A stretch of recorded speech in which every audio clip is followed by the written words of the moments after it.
All the best for tomorrow. Go with full confidence. Easily you can crack the exam tomorrow.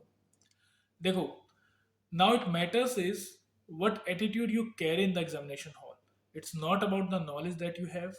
अब ये इसके depend नहीं करेगा क्या पढ़ा क्या नहीं पढ़ा. अब सब कुछ जो डिपेंड करेगा वो डिपेंड करेगा कि एग्जामिनेशन हॉल के अंदर आप अपना कंडक्ट कैसा रखते हो, अपना एटीट्यूड कैसा रखते हो. So keep a very positive attitude in the examination hall. Go with full confidence. देखो कुछ क्वेश्चन डिफिकल्ट रहेंगे, पेपर डिफिकल्ट भी हो सकता है, पिछले 3-4 साल से डिफिकल्ट ही आ रहा है, बट उसकी वजह से कट ऑफ भी तो कम हो रही है ना. और डिफिकल्ट पेपर अगर आप देखोगे दूसरे तरीके से पॉजिटिव सेंस में देखोगे तो वो ब्लेसिंग है आपके लिए. वाई? एक तो कट ऑफ कम हो गई, दूसरा क्या है वो कंपटीशन को हटाने में हेल्प करेगा. Most of the students are going to panic अगर पेपर डिफिकल्ट आया तो, और वो हताश हो जाएंगे. In that case you have to keep your confidence level high. अपने एटीट्यूड को पॉजिटिव रखना है और ये सोचना है कि देखो अगर पेपर डिफिकल्ट है तो क्वेश्चन कम ठीक करने होंगे, कट ऑफ भी कम जाने वाली है.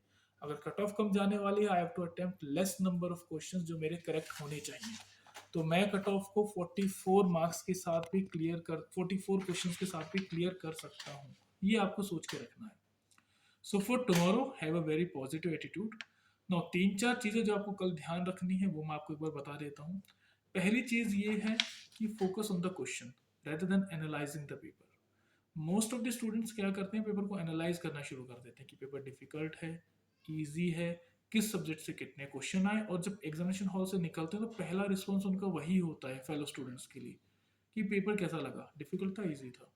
आप ये चीज़ एनालाइज मत करो, इस एनालिसिस को आप हम पे छोड़ दो. What you do is that you focus upon the question.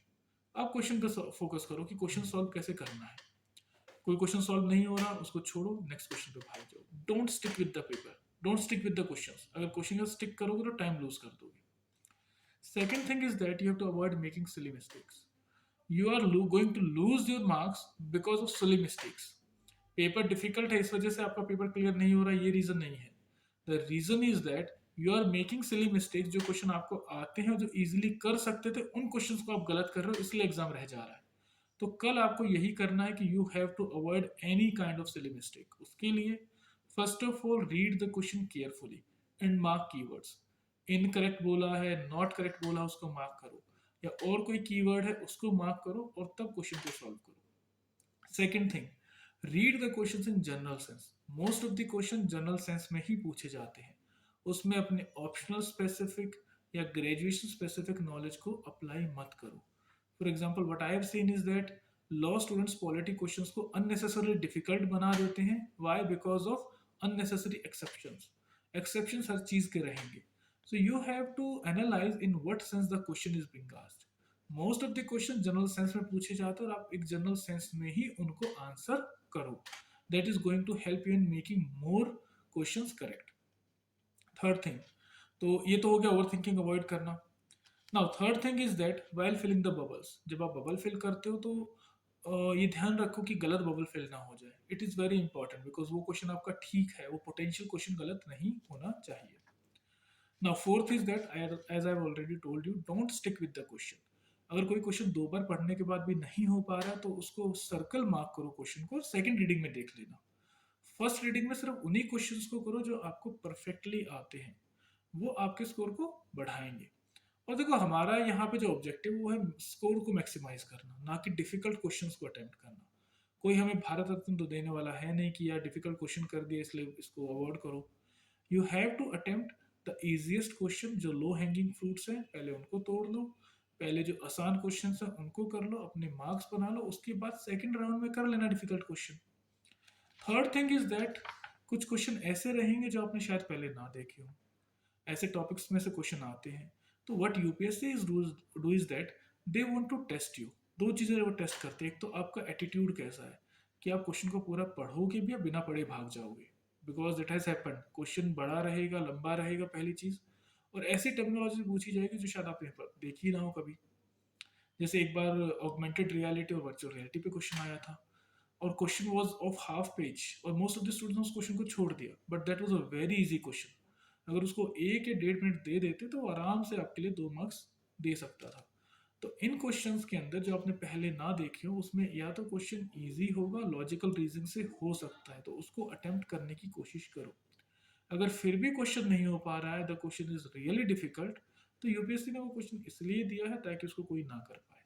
तो अगर वो आपका गलत भी होता है तो it is not going to cost you with respect to your cut off. वो कट ऑफ के साथ आपको कॉस्ट नहीं करने वाला, क्योंकि उसमें 99% बच्चा जो है, इवन मोर देन 99.99% बच्चा उसको गलत ही करने वाला है, वो सही नहीं होने वाला। तो कट ऑफ को वो डिसाइड नहीं करेगा।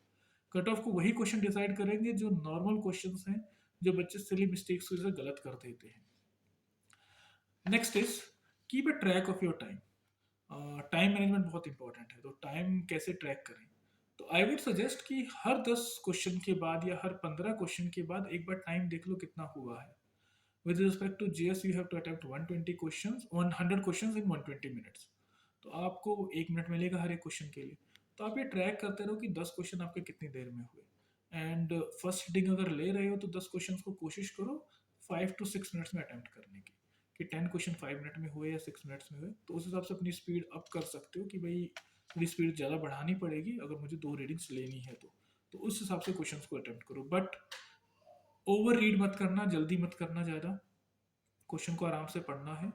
जो इजी क्वेश्चन उसको मल्टीपल टाइम्स मत पढ़ो। वो आप पहली बारी में कर सकते हो तो उनको पहली बारी में ही करो, बिकॉज टाइम वहाँ ज़्यादा लूज करते हो। जो क्वेश्चन आपको आते होते हैं उनको आप 3-4 बार पढ़ने लग जाते हो, वो मत करो।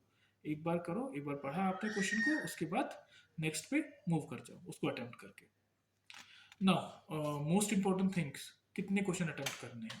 सो you have to attempt maximum number of questions, because maximum number of question आपको करने होंगे। Why? To maximize your score.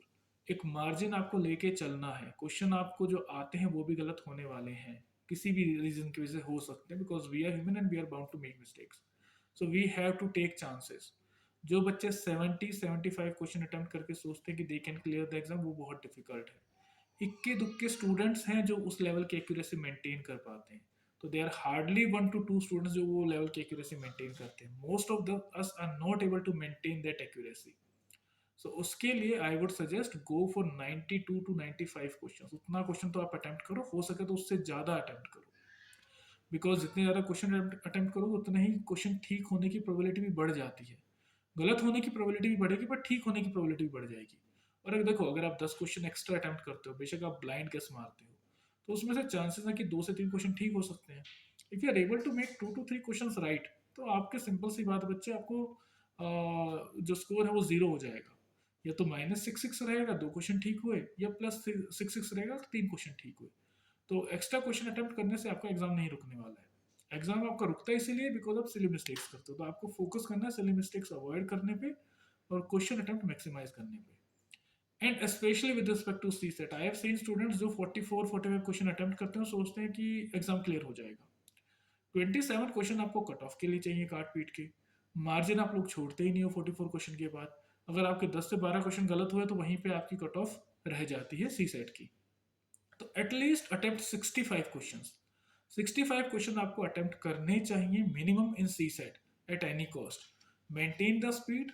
पहले उन क्वेश्चंस को अटेम्प्ट करो जो इजीली अटेम्प्ट कर सकते हो, चाहे वो कॉम्प्रीहेंशन से आपके सामने आए या रीजनिंग से आए या मैथ्स से आए। ये मत सोचो कि पहले मैं मैथ्स कर लूँ या रीजनिंग कर लूँ। आपको अगर इजी क्वेश्चन दिख रहा है उसको पहले ही अटेम्प्ट कर लो, और टाइम का पक्का ध्यान रखो।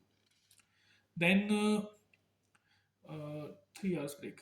हाँ, अब एक लास्ट पॉइंट है 3 आवर्स ब्रेक का, कि जीएस पेपर के बाद जो 3 घंटे का टाइम मिलता है उसमें क्या करें। उसमें एक चीज़ तो पक्का करो कि पेपर को डिस्कस मत करो।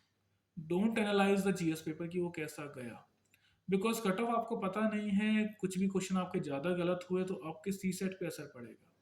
तो आई वुड सजेस्ट या तो रिलैक्स करो, आराम से लंच वगैरह कर लो, कहीं आप अगर रेस्ट कर पाओ, पार्क में आसपास कुछ हो तो वहाँ जाके रेस्ट कर लो थोड़ा सा, ताकि एनर्जाइज आप हो जाओ।